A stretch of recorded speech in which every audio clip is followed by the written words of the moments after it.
오늘의 픽 오픽입니다. 오늘 픽한 6개 키워드부터 살펴보시죠. 첫 번째 키워드 보겠습니다. 경기도 성남의 한 어린이집에서 만 5살 여자아이가 또래 아동으로부터 상습 성추행을 당했다는 사건, 파문이 커지고 있습니다. 피해 가해 부모 간의 법적 대응이 예상되는데요. 피해 아이 측은 어린이집 CCTV 등을 비롯해 산부인과 진단과 성폭력 상담센터 등을 방문해 가해 행위 등을 증명하고 있습니다.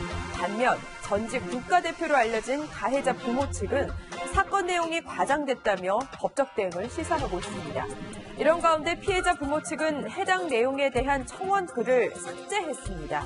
대신에 2일 새벽 한 인터넷 커뮤니티에 글을 내리라는 압박 때문에 전의 글들은 지우지만 국민의 권익을 위해 다시 올린다. 고소 고발이 진행될 것 같다고 밝혔습니다. 두 번째 키워드 보겠습니다. 이 경기도의 한 오피스텔 신축 공사 현장 119 구조대원들이 남성을 들것으로 옮깁니다. 건물을 철거하던 중 천장이 무너지며 근로자 2명이 잔해에 깔린 사고입니다. 중장비를 동원해 구조한 뒤 병원으로 옮겨졌습니다. 이 사고 발생 3시간 만이었는데요.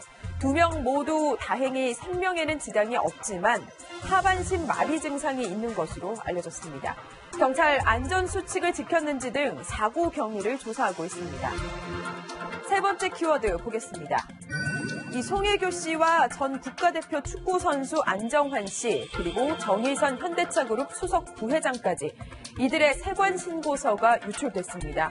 2011년부터 2015년에 걸쳐 적은 이들의 전화번호와 집 주소 정보가 생 겁니다. 규정상 신고서는 날짜별로 취합한 뒤 담당 부서에서 한 달 동안 보관 뒤 폐기해야 합니다. 그런데 인천국제공항이나 김포공항 세관에 근무한 세관 직원 A씨와 동료들이 유출한 것으로 보고 있습니다. 이 유출건은 현행법상 최대 징역 5년의 처벌을 받을 수 있는데 관세청은 조사 뒤 해당 직원들을 처벌할 계획입니다. 계속해서 오픽 네 번째 키워드 확인하시죠. 유명 초밥 뷔페 쿠우쿠 회장 부부가 갑질 논란에 휩싸였습니다. 애써 상권을 만들어 놓으면 압력을 행사해 가맹점 문을 닫게 한 뒤에 근처에 회장 자녀가 운영하는 매장을 열었던 겁니다. 쿠우쿠 측은 정당한 계약 해지 후 딸이 자신의 재산으로 매장을 열었다고 해명했습니다. 내년부터 고액 상습 체납자들이 뻔뻔하게 버티다간 판결 전이라도 유치장에 갈 수 있습니다. 최대 30일까지 갇힐 수 있는데 지난해 고액 상습 체납자는 7천여 명, 자진 납부만이 답입니다. 내년에도 마트에서 종이 상자 포장은 계속 금지될 전망입니다.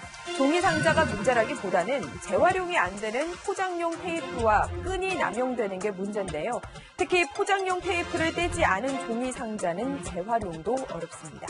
지금까지 오늘의 픽 오픽이었습니다.